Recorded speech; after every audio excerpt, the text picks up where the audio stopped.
noma inina okanye nina noma ithini, kodwa khona phakathi kwenu nathi kukhona abenza abanye iziwula. Phela thina siyakwazi ukulusa izinkomo ezingaphezu kwesikhombisa ngenduku eyodwa, kanti nani manidlala amatshe niyakwazi ukumuka elilodwa phezulu isandla sifihla iqoqo phansi. Ngithina noma inina okanye nina noma ithini, kodwa khona phakathi kwethu khona abenza abanye izilima. Sanibonani.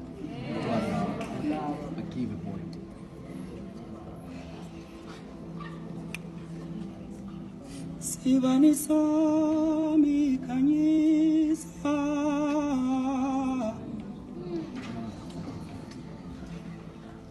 sibani sami khanyisa,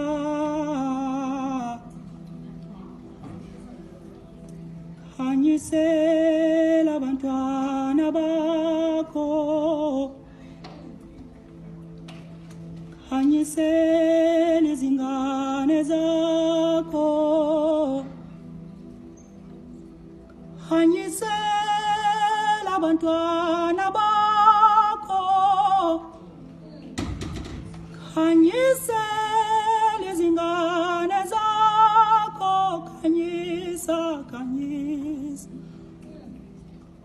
Ngalesi sibani Nkosi, ngikhulekela yonke imizamo yethu ze ingaphelele emoyeni, ukuzikhandla kwethu ze kungaphenduki ize phambi kobuso bakho, amaphupho ethu ze asheshe afezeke nabazali besaphila, ezinhlizweni zethu ze ususifa leziwula, sikwazi ukushayela abanye izandla mabephumelela, kanti nalabo abanendlela elula yokuya kwampumelelo bangabashiya baseduzane nabo bahambe nabo.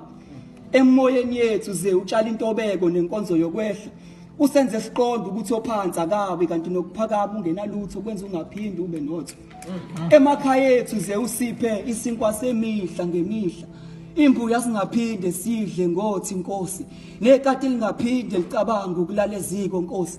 Ngikhulekela bonke abantwana bakho abahleze emakhaya neziqu zabo, ngoba amathuba omsebenzi eyimvela kancane noma evela abiza ukuthi ungene ephaketheni okanye uvula amathanga. Ngikhulekela bonke abalimela izinhliziyo egameni lothando, ubapholisa amanxeba nezilonda emzimbeni yabo, ubafundisa ukwamukela nokudlulisa, ngoba kukho lula ukudlulela phambili inhliziyo nomqondo usasele emuva.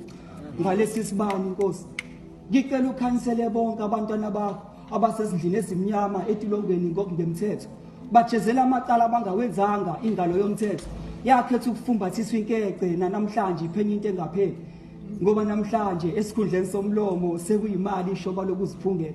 Ngicela uhlanganise wonke lamasonto agcwele umhlaba, ngoba uyedwa uNkulunkulu esimkhonzayo, into ehlukile nje izivatho.